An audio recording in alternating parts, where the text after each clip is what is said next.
All right, welcome to another episode of the Picks and Sticks podcast, a podcast where real musicians speak to real people like yourselves. My name is AJ Apollo, guitarist for Abiding Conviction. And I'm Teddy Miller, drummer for Abiding Conviction. And today we have with us our incredibly talented lead singer, Mr. Tone Martin.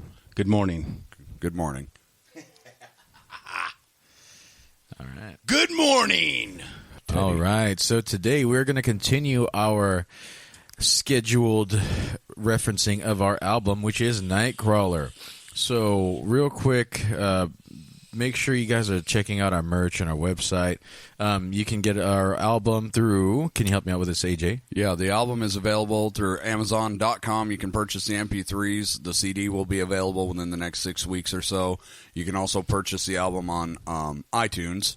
You can stream the singles on Amazon Music, Spotify, iTunes, you name it, it's probably there. And touching back on the merchandise, our merchandise shop, it's the Abiding Conviction official shop on Etsy. Just search Abiding Conviction, you'll find it. Yes, and I did have quite a few questions from personal individuals that I know. Yes, it is. All those streaming platforms do include YouTube. Those singles are on YouTube. Just wanted to get that out there. Absolutely. Yes. Those are the lyric videos, yes. Yes, exactly. Very good, Yes. by the way. Since you mentioned merchandising, that's one of the main things I wanted to talk about, or that's what I was getting to. When it comes to your collaboration, not just with writing, but there's a lot of great things right now, my listeners, that are going on behind the scenes. A lot of cool ideas I've seen, whether we're talking about patches or we're talking about anything you pretty much can design. It's going on because these two guys, and they're doing a hell of a job behind that. Give the listeners a little bit of an insight on how that works, or how you guys come up with those ideas, and tell them some stuff that's in the merch that they can get. Well, I didn't really come up with a lot of the ideas. AJ's the designer on all that stuff. I just help approve it, like it. I mean, give my input on it. But it hasn't been a problem. It's all good. AJ's excellent at the tech stuff. I am not. I can say, yeah, that looks cool. That doesn't look cool. What if we did this? But I never have to do any of that, man.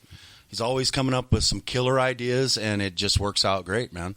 Right. Myself and Tone have always viewed not only music, fashion, everything. We have a lot of the same views on a lot of different stuff. So our tastes are very, very similar. So I kind of know when I'm getting ready to, like, there will be days where I'll sit down and I'll unload like 3 different merchandise items to update the store. And I'll kind of think along the lines of, okay, what are within the tastes of Abiding Conviction? What is the band's taste? What is within all of our, and I try to think outside of the box that way. So the merchandise store on Etsy, the official shop, I do a lot of that designing or the ideas. And then, of course, I get feedback from Tone and the rest of you guys. Tone, however,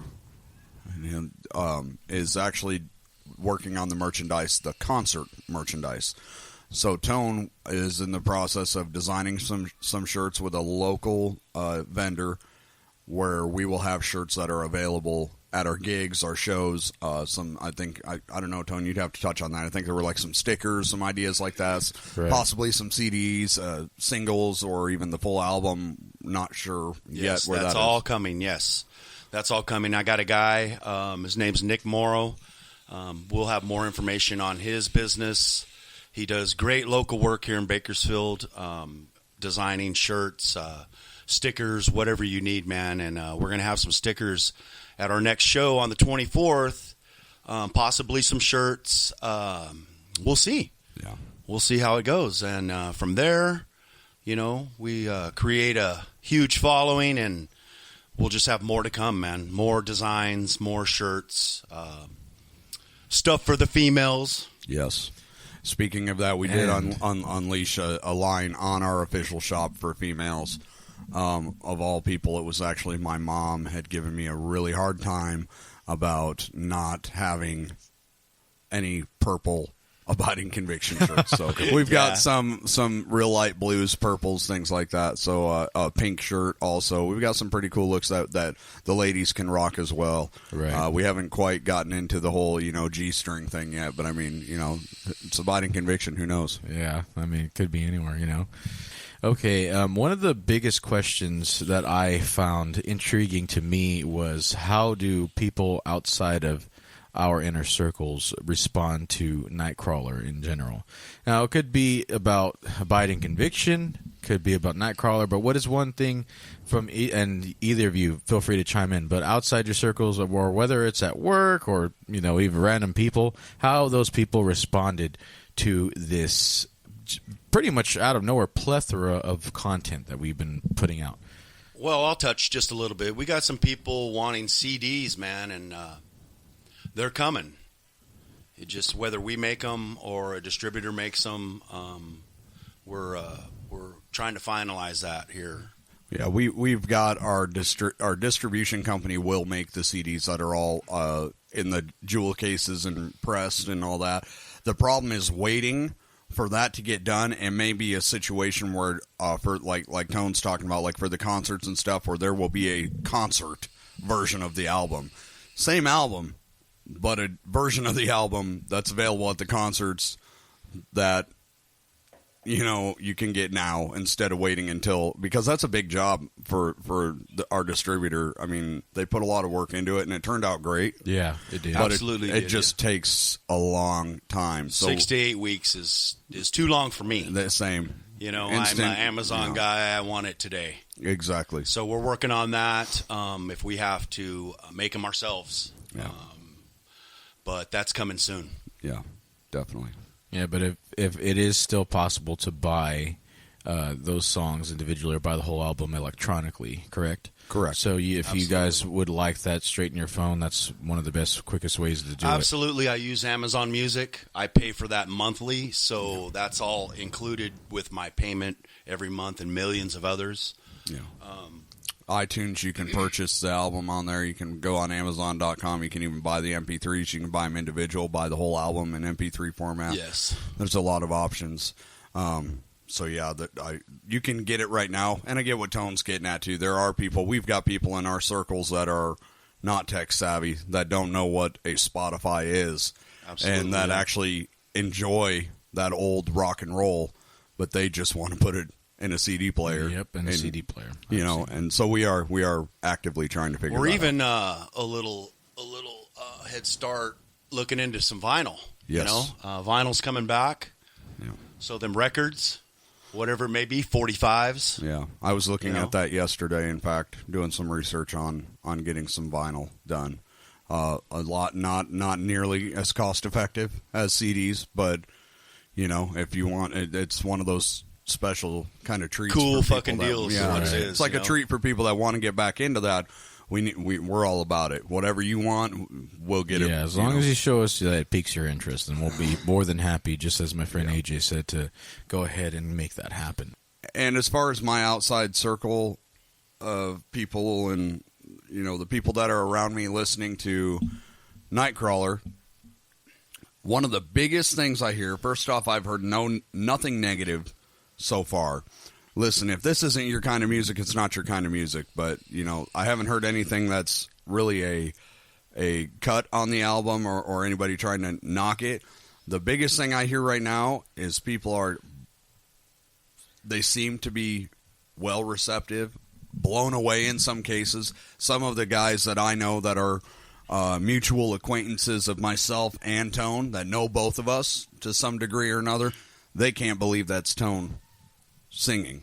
Yeah. They can't believe that's me playing a guitar. They can't believe that's, it's hard for them to wrap their minds around because this is such a new thing for them. Yeah, and I'm just blown away myself, man. You know what? I love it. Yeah. It was done good. The recordings, you know what I mean? Just the way we made it. I mean, we just made it. AJ did an excellent job on, the computer and getting stuff done and cut, and we laid down our tracks, man, each one of us, and we put it together, and It's great, man. I love it. Yeah. It just blows me away. Every time I listen to it, it's hearing myself for the first time on whatever it may be, whatever platform, CD, whatever. I'm just blown away. It's new to me every time, and it just gets better and better the more I hear it. Right? I'm like, that's me, man. Yeah. And at first, it's like, that's not me. Yeah, it is me. You know what I mean? And I know exactly what you're saying. It just grows and grows and grows and grows on me. You know what I mean? Yeah. I don't know what it is. And what I do when I'm listening, I totally remove myself from the band mentally, and I listen to it like a fan. And when I listen to it like a fan, I love it. I mean, I just absolutely love it. And I'm listening to it. I don't really think about the individual, and when I do get blown away as well. I'm like, oh my God, I can't believe this is a guy I've known for years, singing on this stratospheric level of awesomeness, just a badass vocal. It's pretty cool, but like I said, the biggest reward for me is when I just remove myself for it and just jam out to it. It just sounds so awesome, and it is definitely beer drinking music. Yeah, 9 o'clock this morning, that's what I was doing. Yeah, drinking beer? No. Listening to Mighty Conviction. Oh, okay. They're both interchangeable. Yeah. Either or. A funny story about that. What I like to do is when I'm riding with someone or driving, whatever it is, anyone who's in the car or in the immediate vehicle, I like to take over the music and pepper in our songs with other songs through the radio. Yes. And often they will not notice the difference. And that's the one thing that I take pride in and really take it's so flattering because one, you'll have two groups of people. One who are just they are people who just like to listen to things, so they're not really paying attention. Two, others who are very, very in tune with the radio and they are specific about what they hear. But both of those groups of people have piqued their interest with any of our songs that we played. I'll pepper random songs throughout the album just to kind of get a reaction. And with the people who are just there for background noise or there because they're avid listeners, both of them will just get locked in and think, "What is this? This is pretty cool." And I don't, do any disclaimers before or say anything. I don't say, "Oh yeah, bullshit. Check this out." I don't say, "Check this out." You just kind of play it and see if they can pick it out. Like, "Oh man, that's good. Who's Not that?" Me. It's like, "Hey, this is me. No, this is me." Well, no. Funny thing is, when I was riding with one of my acquaintances, very good friend that I've known for a while, he was talking about random stuff. He heard this. He's like, "Hey, this is some cool AC/DC stuff. What album is this?"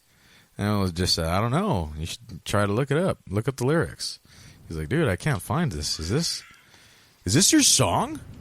And then I was just there smiling with just absolute glee. And he's like, "This is your song, dude? Are you serious?" Yeah. It just blew his mind. He's just like, "You're serious?" I'm like, "Yeah, this is Nightcrawler. The thing I've been telling you to listen to for the last week or so." Kind of been a big deal. Kind of a big deal. Kind of a big deal.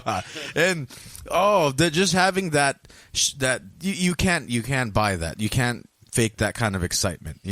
That's what I like to do. It's just that genuine. I'm going to get a genuine response. That's what I'm looking for. I want you to tell me what you think. Brutally honest, whether you think it's good or bad. But every single time I've done this, it has been nothing but good reactions. And I make sure that these people aren't within, the circle, or they're, they probably haven't looked at our stuff. Maybe they know that I'm in abiding conviction, but they've just, been dealing with life and moving along. Yeah. So what he's saying is get out there and check out Abiding Conviction, Nightcrawler. Most definitely. Yeah, absolutely. But the thing is, though, all these people, all these individuals, I've really, that's what I wanted to do. I wanted to, expose this to them without prepping them first. And that was the biggest thing for me when it comes to my circle of doing, when I show them that album, every time. To get some more genuine response, I think, if you're not prepping them for it. Some people are in the business of not hurting feelings to a point where they're and genuine. And if you sit there and say, hey, you know, this is my band, do you want to check it out? You know, I'm playing the guitar, or I'm singing, or I'm the drummer. Hey, do you want to hear us? And they're going to listen and be like, oh, yeah, that's cute. Oh, yeah, that's good. Yeah. Oh, good job. Yeah. You know, cool. But if you're just like, hey, check this out. Check this thing out I found, and you play it, and they're just like, you get a genuine response. I feel like sometimes you got to kind of mess with people that way, I think. Yeah, and that's what I do. I just literally play the song. I don't even say anything. I just mix it in, and it just that's the response I get, and I can't get enough of it. I'm telling you, it just gives me a good chuckle every time. I love it, and that gives me I don't want to say recognition, but more of like it gives me like a positive reinforcement, you know, that we're on the right track. And that's the main thing that I've realized with a lot of other groups. You know, what are we doing? Are we doing the right thing? Are we doing the wrong thing? I feel like that's something that's always on the band's or any group's mind. So more on that, I want to hear your guys' opinion, Tone and AJ. What do you feel what is your positive reinforcement? What keeps you on the right track that we're doing something good, that this is moving forward? For me, the positive reinforcement comes from both the response from people and the response from myself, if that makes sense. So what I do is, similar to like Teddy, like you said, I want to hear what people listening to the music, what they how are they responding, and then I also look at how does it make me feel. You know, I tend to do like a demo, and then we'll listen to it for a while, and then we'll kind of decide whether we need to make changes and re-record. Nightcrawler was not like that. Nightcrawler was the demo. It was a one and done. You know, we went in, recorded the album, done. And for me to listen to that a month later, 6 weeks later, and still be totally content with everything, that's a lot of positive reinforcement for myself, because you are your own worst critic. And if you are critiquing yourself fairly and there is no nitpicking within yourself, then you should feel that positive reinforcement to keep on going, keep doing what you're doing, because if you're not finding issues with it, it's a good chance that a lot of other people are not going to have any issues with it either. Very correct. Absolutely. And for me, I just, I love to work. I love to work. I love rehearsing. I love the work we put into it, laying down the tracks, man. I love the whole process of being a musician. Playing live now, completely different story, man. Yeah. Because that is such a thrill in itself. You know what I mean? It just makes everything worth it. You know, it just the cherry on top. Yeah, for sure. So what I'm hearing is basically very experienced answers and opinions from very experienced individuals. So yours, AJ, is essentially a culmination of all your experience. You already know what good is. So. Right. And you've been that person to where you will critique every single little thing about everything you do, because that's the kind of people we are. We always get better. And Tone, to me, it sounds like you love the live performance, especially. Of course, putting in the work and doing, making the albums and all that is very fulfilling. But once you get out there in a crowd, I've seen the way you interact with the audience too. You just pull them in immediately, and all you got to do is stand there.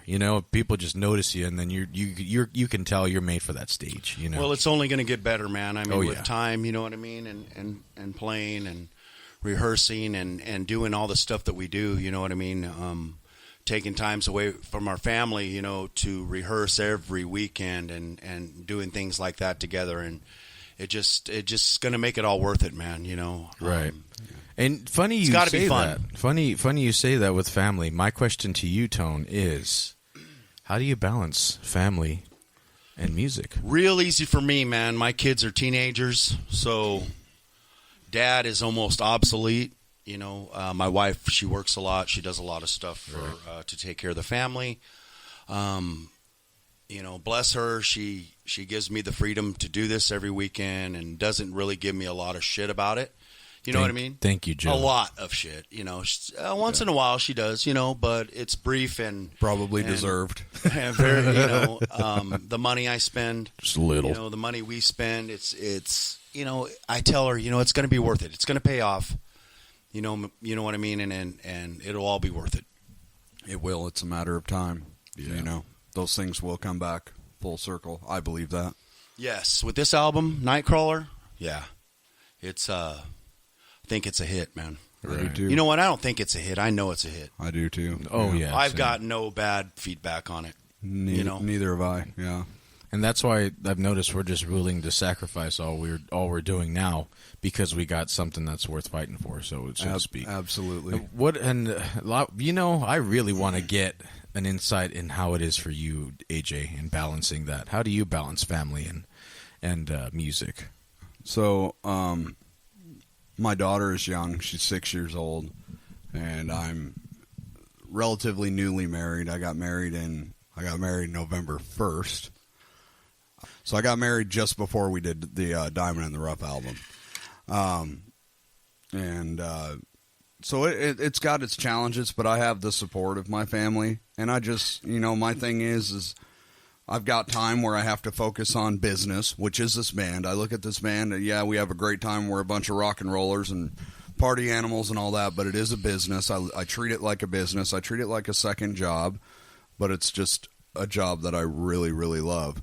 And then I just try to make up for that, in my downtime. I spend a lot of time with my family when I'm not with the band, and try to stay active in both.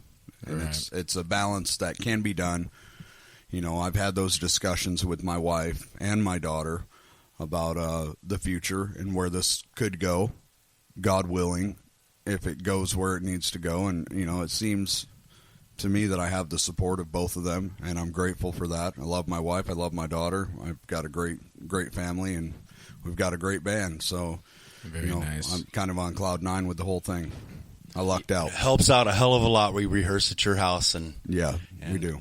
Cut the album here at the house, and that's what's cool too, man. Is we are one big family unit. Yeah. We know each other's family. All of us have met at one point or another. We all of us talk to AJ's wife. Or, his daughter will come in and show me stuff on her iPad or whatever it is. It's just one big. Grounded, down to earth session. It's not just us like, oh, okay, guys, we're recording music, so no one is allowed. And I mean, no one. No, we can't screw our biggest fans, man. You know what I mean? Of course.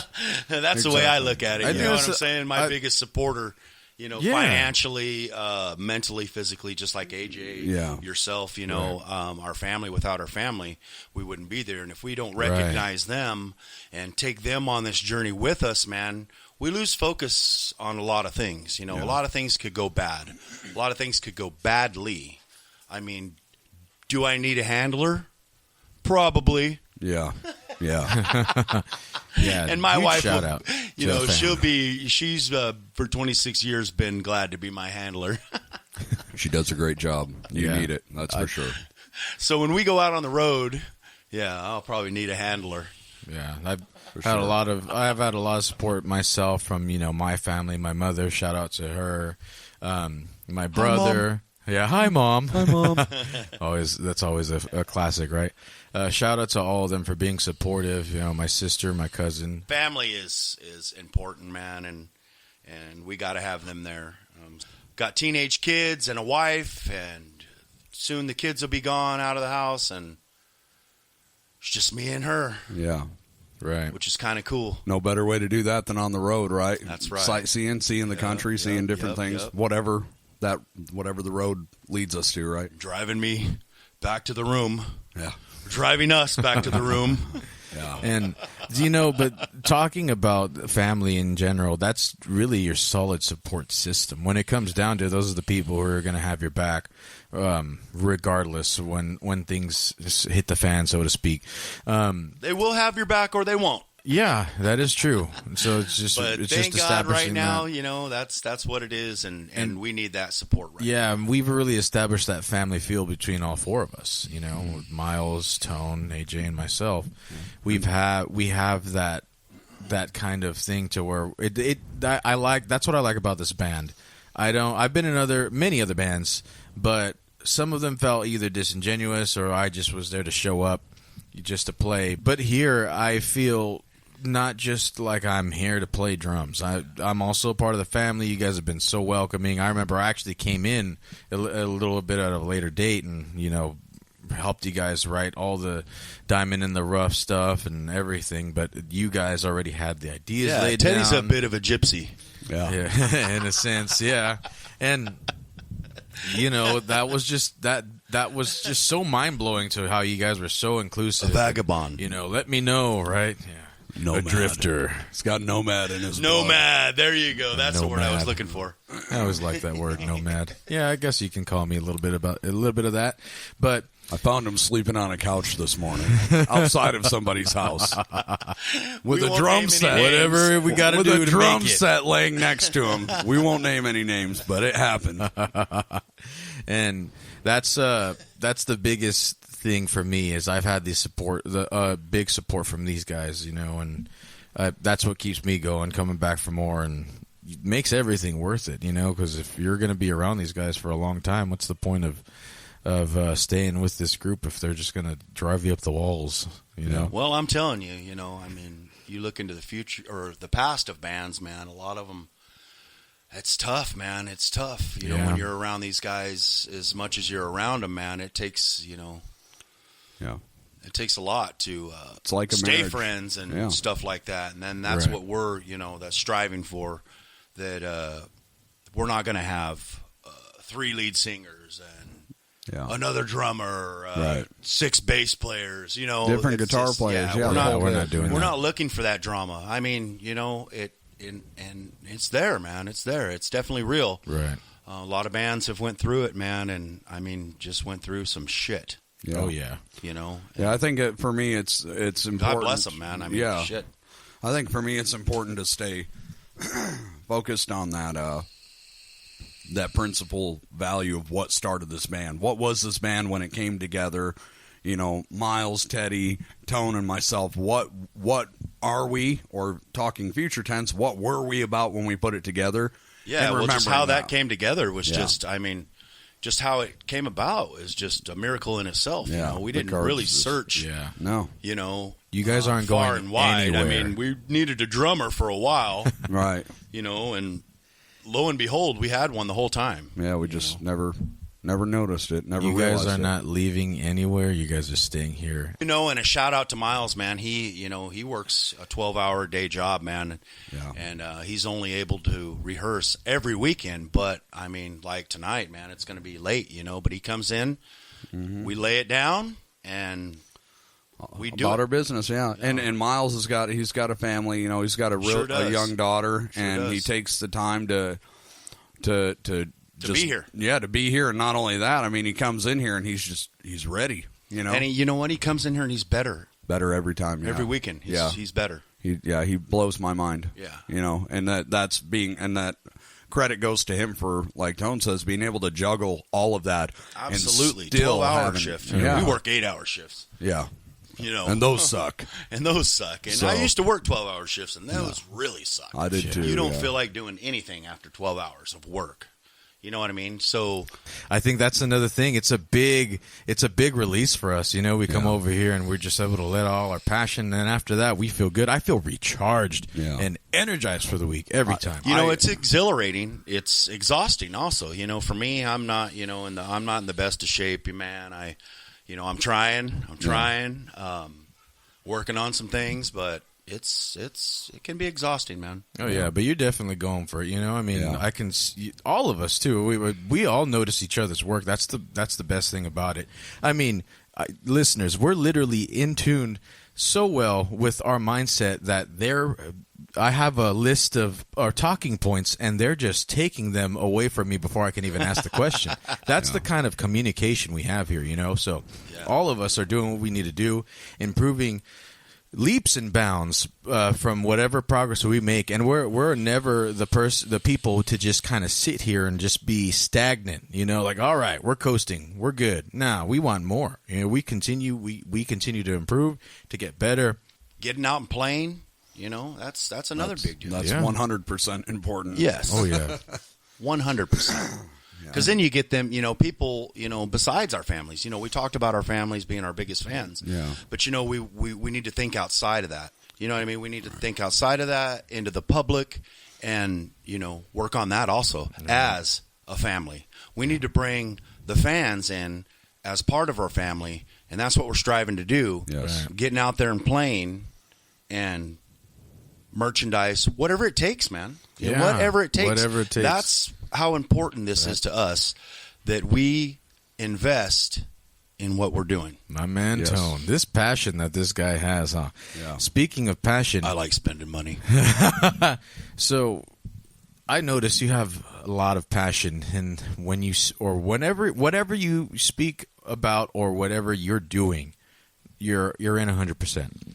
How do you keep that passion how do you keep that fire in you burning at such a white hot intensity? How do you keep that going? Man, I look to the future, man, and what this could be and what it's going to be, and it lights a fire inside of me that just burns, man, because you know what I mean? I love my job. I love my job and what I do now, but I love this job more. Right. You know what I mean? I want this to be my sole job. This is your calling, right? This is what you feel. Yes. And you can see that. That's one of the biggest things for me. Whenever I'm working with people, teaching people, I need to make sure that I'm getting the same amount of enthusiasm that I'm putting out. Otherwise, it's really hard to continue that. Then it starts to feel more like a job. This is why it doesn't feel like a job for me with you guys. Y'all are in 110,000%. Well, it's a job, man. It's a job you love. Exactly. And when you have a job you love, it's not work. You never work a day in your life. You know what I mean? It's having fun, man. Doing what you want to do. You're your own boss, and well, except for my wife, she'll always be my boss. She's like, that's right. I love you, babe. But you know what I mean, man. I mean, if you got a job you love to do and you love to go to every day, it's not work, man. It's it's play. It's all those things in one. Yep.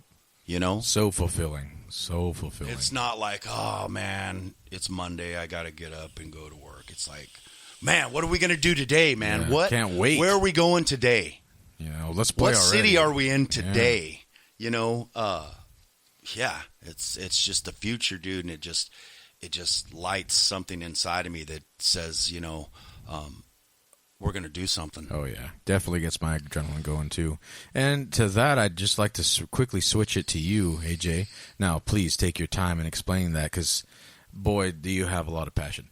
Listeners, of course, as you know, AJ and I are very passionate about a lot of topics, but I want to get an insight into the great AJ. What makes AJ Apollo's passion burn brightly? Okay, Teddy. So, what as you put it, makes my passion burn brightly would be,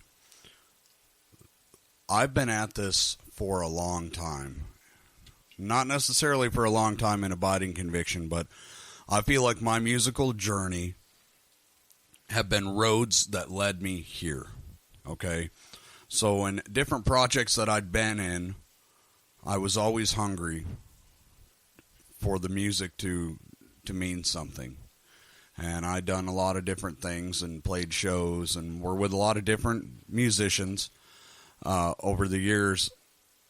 And then I took a little time off to start a family and kind of lost that passion. I wasn't interested. I had guitars that were literally rotting away in closets, And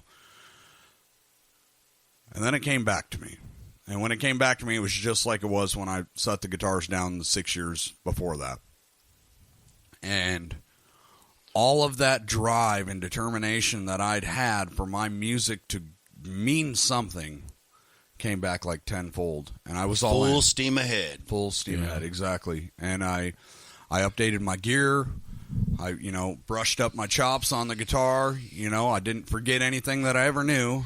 Learned some new stuff and kind of played around with different things. Listened to my influences. Listened to bands that I like and said, okay, so that's what they're doing. What should the band that I am part of and representing, what should that sound like? Right. And then, that began a different journey of its own. Abiding Conviction started off as a blues band. Fact. It was a blues band. It is not a blues band anymore. Yeah, where do we want to go with this? We found, hey, we all have the same influences. Let's not fake it to make it. We have the same influences. Let's play that kind of music because it's what we're good at. It's what we're great at. And it's what I'm passionate about and what pulls that from me. I never get tired of playing these songs. You know what I mean? Right. There's no yawn in our entire set list for me as a guitar player, and that's hard. Guitar players out there will understand. There's always that song in the set list where you're like, oh, shit. And drummers. Yeah. This one, Yep. We don't have that. Yeah. We don't have that. There we go. I've got different intensities that I operate at depending on the song, and I've got songs where the intensity may not be, it's not a very technical song, I guess is what I'm trying to say. Not a busy guitar song. But I'm just as passionate about playing that song as I am playing, say, Chokehold or any of the other songs that are full steam ahead. Funny you should say Chokehold. That is our topic for today when it comes to our individual song. Chokehold, one of our songs off the album Nightcrawler. I would like to go into specifically that, but at the same time, AJ, like I said, we just got this crazy amount of. It's like you guys are reading my mind through this script. You know what I mean? You're reading the script through my mind. It's insane how you guys are just on top of it. But to finish out what you were saying, I appreciate your passion, and whenever you guys have your passion, or you guys are, you're in the zone, that gets me in the zone. Yeah, that gets me locked in as well, and I just love seeing that because that helps me a lot.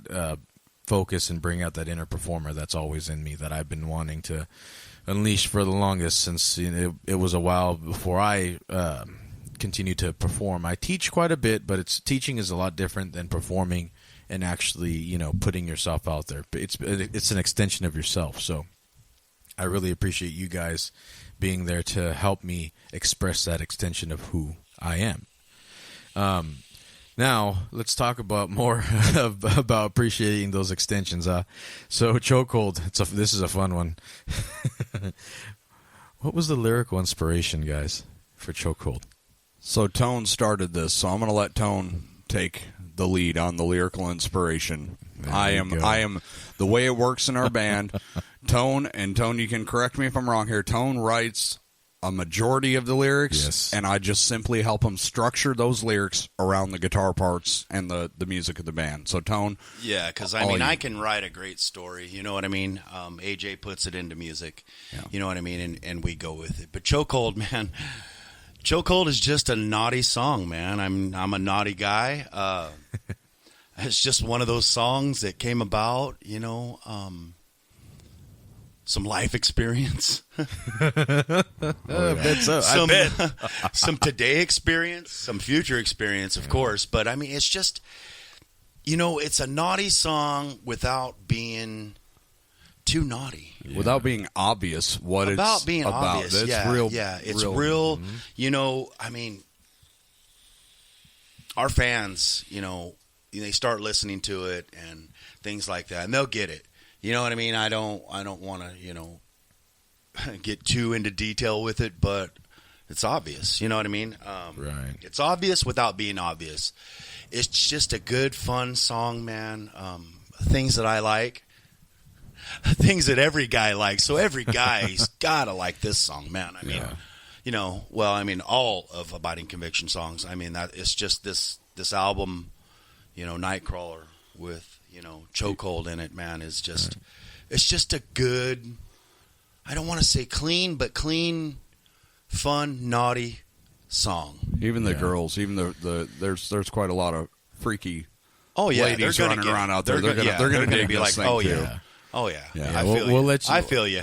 we'll let you deduce the meaning of the song itself. But, on top of that specific topic of deducing, that's one of my favorite things in a song when I listen to it. I don't like it when it's just... Well, I can't say I don't like it when people are straightforward with the topic, because that's definitely a time and place. If you want to be, if you want to make a statement, of course you're going to make it very straightforward and known. Right. But if it's always something so mundane, it's better to have it, but have some fun with it. It adds intellect. It's almost like character. There's a message inside of it. Exactly. You know what I mean? I'm not going to give it away. Because I could give it away real easy. Right. But I'm not going to do that. I mean, it gives itself away. Just listen to the song. Yeah. And it listen to the album. You know what I mean? Creates mystery. I'm not going to lie. I love the ladies, man. I just women, they're a big influence in my music. And it's just the way it is. I'm a man. I like these things. And this song is not just for the guys. The women are going to dig it too. Yeah. Oh, yeah. And the mystique behind it, just as you were saying, AJ Apollo, it just adds that mystery. Yeah. I love listening to songs and deconstructing lyrics, and it's just like this little puzzle that I have to put together. I love it too. I do. Yeah. I'm with you. I'm 100%. It's like opening a Christmas gift, you know what I mean? Seeing what's in there. But in this case, like there's like multiple layers, and then inside it's like, whoa, it's just a big gift. You guys talked about one, Bobby's one of them. Bobby, you know what I mean? There's a lot of them. It's just Stay a lot of tuned mystique for that in one. it. Not a lot of mystique, but some mystique in it that takes some listening to, man. Just listen to it, figure it out. You're gonna love it. It's that moment when you're sitting there in the car jamming, to these songs, going wherever you're going about whatever business you got, and then all of a sudden it's, I get it. Yep. And when I started writing the story of Chokehold, you know what I mean, before AJ put it into structured, song structure, I don't. When I write, only so much comes out. I leave it alone. A few days later, week later, I'll be thinking of something, and boom, I'm like, okay, that's gonna fit in there. And that's just the way it happens, man. Yeah. You know what I mean? I can. There have been times I can sit down and, write a good half of a song or almost a full song, or it's a verse. You know what I mean? Right. It mainly starts out with a verse, and then it just snowballs from there, man. And it just gets better. Because I could write something all at once, and it's probably not going to be as good as if I, think about it. Give it time. Give it time. Let me some thoughts come across my mind, and it's like, oh yeah, that's going to work in Chokehold. Yeah. You know what I mean? And that's the way it happens, man. Yeah, I think it does. And AJ cuts it up, and we sing it, we perform it. I sing it, we perform it. Yeah. Backup vocals, so we sing it. Yeah. Yeah. Yeah. That one though, we're definitely. I love that song. Saying, we literally say chokehold, our backups, chokehold. And I tell you, it's one of our songs. It's a chore to do, man. It's a busy song. It is. On top of that, see, these guys are just reading my mind. Sorry, I call you guys Professor Xavier or something. But on top of that, yeah, right. There we go.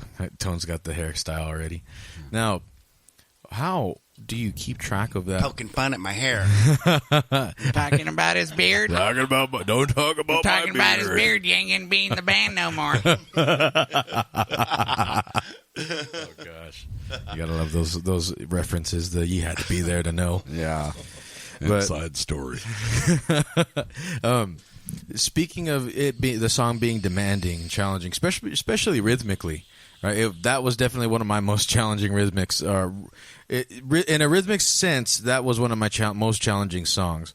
Now, to you, Tone, how do you keep track of that? On top of all these lyrics, how are you able to continue to say everything correctly within the right timing, within the perfect pitch? Keeping your control in your voice, your breath. I mean, you're going at such a high register. How do you do all of that? Well, rehearsal. Practice. I knew. Practice, rehearse, and you know what? Writing the songs helps, man. Some of the lyrics, I remember from when I first started writing. You know what I mean? It's just one of those things. You wrote it. You of course we cut it up and we make things fit. Lyrically, you have to do that. Yep. Some words don't, make it, and, they can't make it in a breath. Yeah. Right. Yeah. You know what I mean? It's all about breathing and control. Yeah. And control, man. I mean, and it's one of those songs that is, it's tough, man. It's tough on me. I think, and though it is, Tone and I had talked about that too. I believe you said that Chokehold the other day when we were talking is the song that you almost don't have a breath in the whole thing, right? Yeah. A lot of our songs, it's an abiding conviction thing to kind of have these pre-choruses in a lot of songs that will kind of allow you to give breathing room to the singer. But what I'm getting at, I think, too, if I can kind of add in with Tone, I think a lot of with why you excel so well at what you do is because, like you said, you write these songs. These lyrics are literally written to your style. Yeah. To your, you're the man. You absolutely. It's I mean, your it helps, man. I mean, I have a good up on if I write the lyrics. You know what I mean? A lot different than a cover song in that aspect. Oh, absolutely. Because you're taking a cover song. For example, we got a couple of 80s songs, classic rock songs that we do in our live set list. Yeah. And it's almost like we put a lot of work into making that abiding conviction sounding. We're not in the business of sounding like another band. Absolutely. That's tough. But when you take somebody else's structure that they wrote, so I think that, I can imagine that'd be more challenging than something that is entirely yours, Absolutely, yeah. Right. It definitely is 100% helps me out. Right. Because we sing those covers, and it's like, man, I'm find myself trying to sound like these guys, and we just can't do that, man. It's too hard. They are them, and I am me. Exactly. So it's just easier just to do me. It is. Yeah. Do the best to you. Absolutely, and pay homage to those guys, that we cover. Taking nothing away from them, man, because they're awesome, or we wouldn't be doing it. Yeah. We don't do not awesome. Yeah, you're a culmination of your inspiration is really what it is. I remember listening to this other guy on YouTube speak, and he was basically talking about, I can't stand when people don't want to talk about their inspirations like they weren't inspired by anyone, like they have been just doing everything completely original and nothing was ever inspired by anything. That doesn't exist. Yeah. No. Yeah, something like this has been done before. You cannot do this without being inspired by some band, singer, guitarist, drummer, whatever it may be. Yeah. It cannot be done. You have influences, and your influences are there. And those guys had influences. Yeah, absolutely. And what happens is those influences influence the next generation to create new things. And that's how music ever evolves, right? It does, and I think that's what helps keep certain stylings of playing and different styles of music alive when they pass down to another generation, and those people find influence in your stuff or your influences stuff, and it just keeps moving on. That's how you keep that rock and roll alive. Oh yeah. Yeah, I'd rather in our music have 10 influences in a song than just one influence. Let me tell you. Yeah. You know what I mean? And credit goes to them guys, man. Yeah. I'm telling you, I couldn't do it without them. I couldn't do this without them, man. Without music and the music I grew up listening to, could not do it. Same. I remember to this day my dad showing me a lot of these songs for the first time, and I just remember at first like, wow, what is this? And of course, loud. Yeah, it's loud. But then I'm like, I listened to it and, kind of did the casual thing. You got to listen to it loud. Yeah, that's my dad said that's the only way to do it. I love it loud. Yeah, that's the only way to do it. My dad always would always tell me that, and had this system in his old Honda Accord he had. It was awesome. Just pick me up from school, and I would just hear, actually one of my first songs that I heard was She's Got the Jack by AC/DC. Yeah. That was one of my first ones I ever heard. And it wasn't Thunder King. No, it wasn't Thunder King. But yeah, it was She's Got the Jack. Sorry, Ted. It's all right. I am the Thunder King after all. That's cool, man. That's an inside joke, people. And I just remember just being so blown away from the tempo and from from how it's so free form but still structured in and of itself. I was just trying to deconstruct it in my very young, theory obsessed mind, and how they just were just dancing circles around me musically because it just felt so natural. I just remember just feeling, wow, that embodiment is what or whatever they're giving me is what I want to have in my playing, know, and here we are now. Full circle, it's come, I think mine was Sabbath. Black Sabbath, the Paranoid album. Nice. Was real eye-opening for me. Iron Man, when I was younger, Yeah. A lot of that stuff really inspired me because, again, there's no way to listen to Black Sabbath but loud.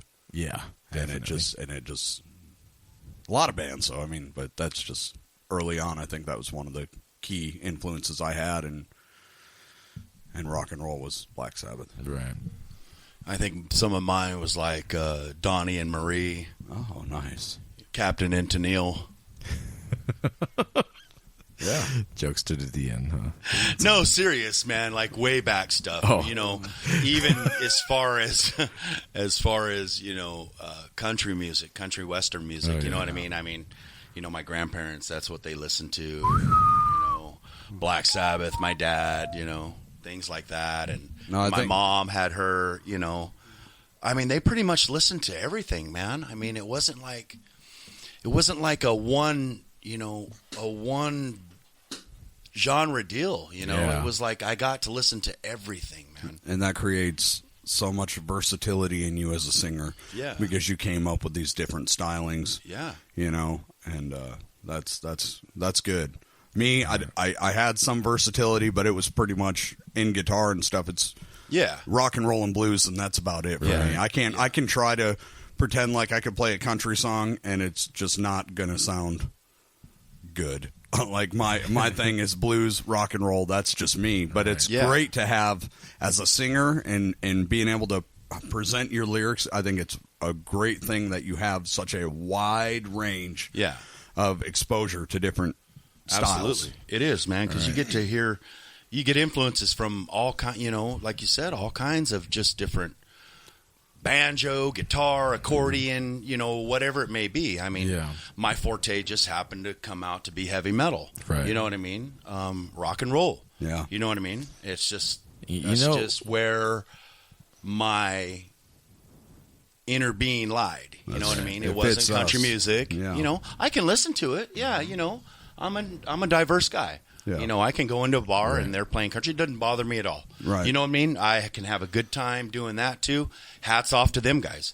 Hats off to musicians everywhere. If you're a musician and you're doing it, God, I can't take nothing away from them people. None of them. Yeah. Just do it. From Michael Jackson to Fergie or whoever. They're doing it, man. Yeah. Just keep music alive. That's all this is about. We're not enemies. It's not me versus whatever the today's top pop singer or rapper is. It's not that. No. We're all doing this together. They're grinding, man. That's it. Grinding. Exactly. Yeah. We're all doing this together, and it's all about keeping music alive and relevant in our society and keeping people inspired. For our kids, Exactly. We're headed into we don't know where we're headed to. We could be headed into a Footloose. You know what I mean? Where there is no dancing and no music. Right. Yeah. Socialism is what I'm trying to say. 4 of us would be in prison. We would be hurt, and it'd be a terrible thing. Yeah. Right. And, speaking on diversity, one of the biggest things that blows my mind, especially for this song, for Chokehold, is this to me feels like it embodies diversity. Right. Yeah. It really feels like I'm listening to different genres all in one, but it's still Nightcrawler. It is still Abiding Conviction. That's what I like about the band, what I like about this album, and this song specifically. We designed it that way, man. We wanted to be, I don't want to say we wanted everything to be the same, but everything has to fit. Right. Yes, that's exactly right. We had a model, if you will, of what Abiding Conviction is going to be, and we fit all of these songs within that model of what we were trying to. Yeah, because AJ touched earlier. It was fun to do it, and we did it, and we laid it down, and there wasn't a lot of no, I don't like this. There was none of that, man. But it took some work. It did. You know, we didn't just throw this together. No. We didn't just throw a bunch of songs and a set list and together. It's structured the way we wanted to do it, and it was work. It was like a demo. Like I said, how we do a demo. You take your time and you lay these songs out and you write and whatever. It just so happens that we never demoed it. We were fortunate, yeah. We were fortunate. We liked what we wrote, and we fucking ran with it, man. Yeah. You know, we ran with it and put it together, and it's absolutely fantastic. Absolutely. Tell me how it is playing that riff, man. I that's the question I got for you, AJ. That's one of my favorite riffs on this album. I mean, I can't say that like I don't like other songs. Don't get me wrong on this one, but man, I really love the way the riff is structured in Chokehold. That just really just pumped me up. The first time I heard it, I remember I was excited to write this one. Give us an insight about that. Okay, so the riff was technically written a long time ago in my life. I had done some I used to record all the time, and it was one of the songs that I recorded, never had lyrics or anything to. When myself and Tone got together early on in Abiding Conviction, Chokehold is a variation of a song of Tan Lines. So our song Tan Lines had the riff in it from Chokehold in a different position. That got scrapped. It didn't fit what we were trying to convey. Just like Tone says, everything's got to fit. Well, that didn't fit. We rewrote Tan Lines the way that we today have it, which is perfect for that song.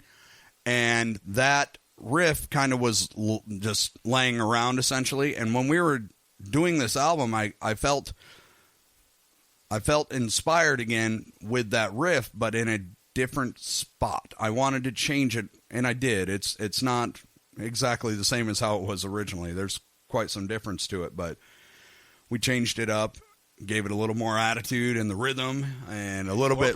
Yeah, we took an influence that I wrote. It was my own stuff. I took it and we just built it up and made it bigger and badder than what it was before. And it works great. It does. Man, it just feels like I'm kicking in a door saying, I'm here. Yeah. Why are you guys all sitting down? Get up and let's have a good show. Mean, if you got the stuff lying around, man, use it. Yeah.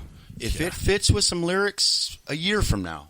And I'll be doing this. You know what I mean? And that's what you do. You never stop writing. You never stop creating guitar licks, drums, because you know what? A year, a month, 2 weeks from now, you can incorporate that into a song, man. The listeners want to hear me. The listeners are going to want me to hear me use the word evolve again, because I do it in every podcast. And I'm going to use it again because it's just such the word. It's the word for our band.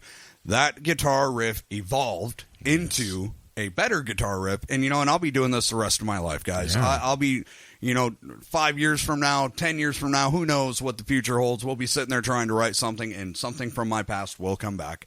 And it will be an evolution of that riff. It'll be bigger, better, and ready for Abiding Conviction. It's just the way it goes. You just kind of, and I'm a real traveler when it comes to the guitar. I really do. I experiment a lot. When I'm alone, I experiment with a lot of different stuff, and you just find what works. Yeah, it's a treat to get to see it live, too. There's been a few times where I've sat in here, or even both of us, me and you, Tone, sitting in here and just kind of stopping what we're doing because we're like peeking up at whatever AJ's doing. Oh, yeah, it's mesmerizing, man. It is. I like that word, mesmerizing. I agree. It is. I mean, I get lost in the guitar sometimes, and I'll just forget where my part comes in. It's like, my bad, guys. I just get lost in AJ's fucking playing. Same, yeah. And and that's the thing too. Or Teddy's drumming, same thing, man. I just my turn.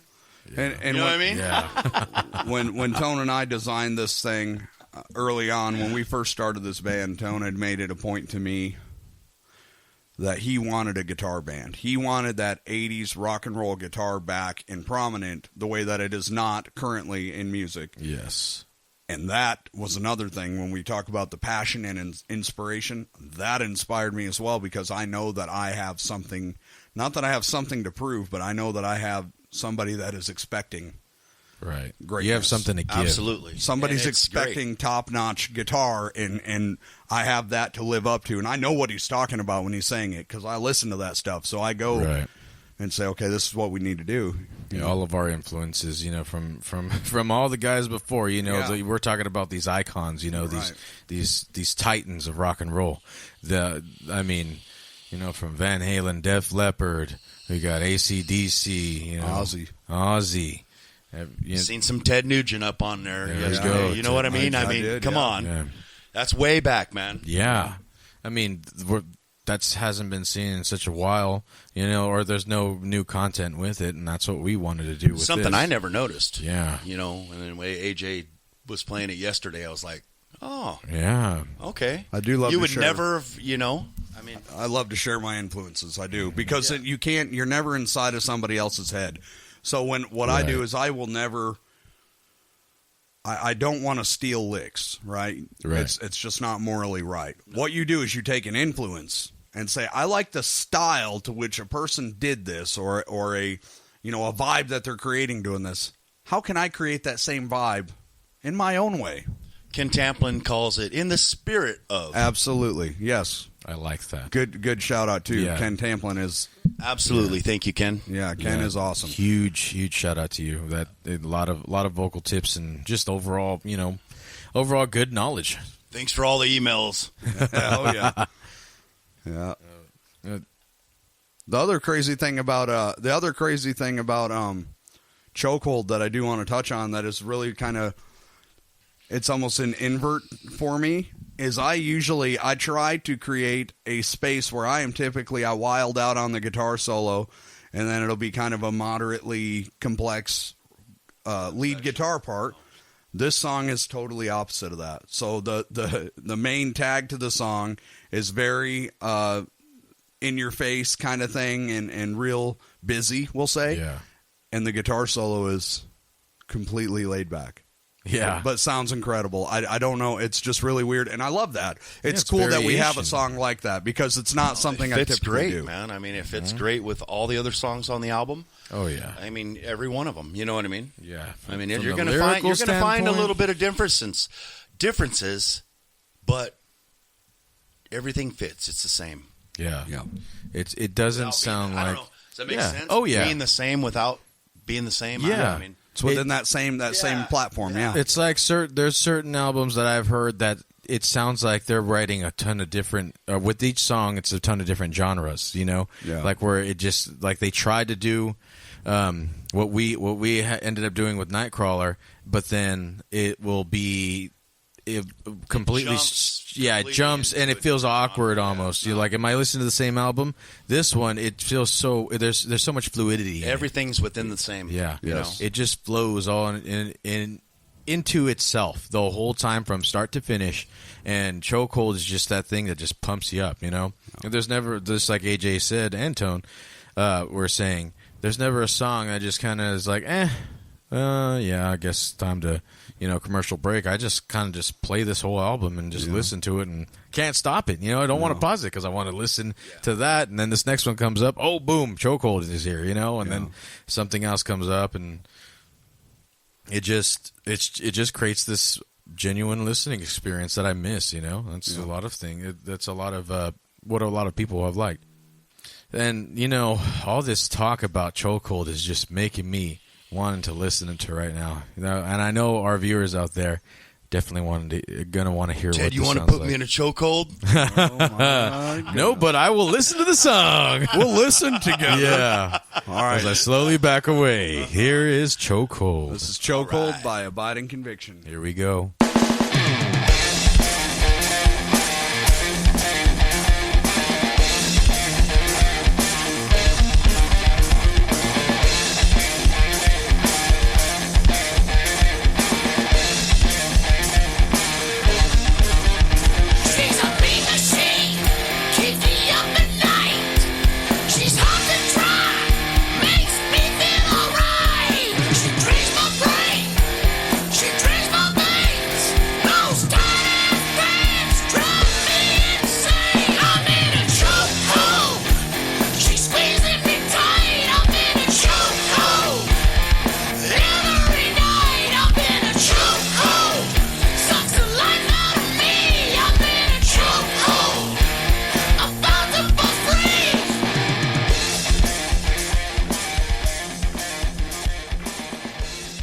All right, that's all the time we got today. Thank you all for tuning in. Again, that was Chokehold by Abiding Conviction. Can be found on the Nightcrawler album by Abiding Conviction, Amazon.com, iTunes.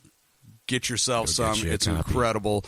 We won't let you down, I promise. It's worth every minute of listening. Thank you all. Good night. Good morning. We'll see you next time. See you next time.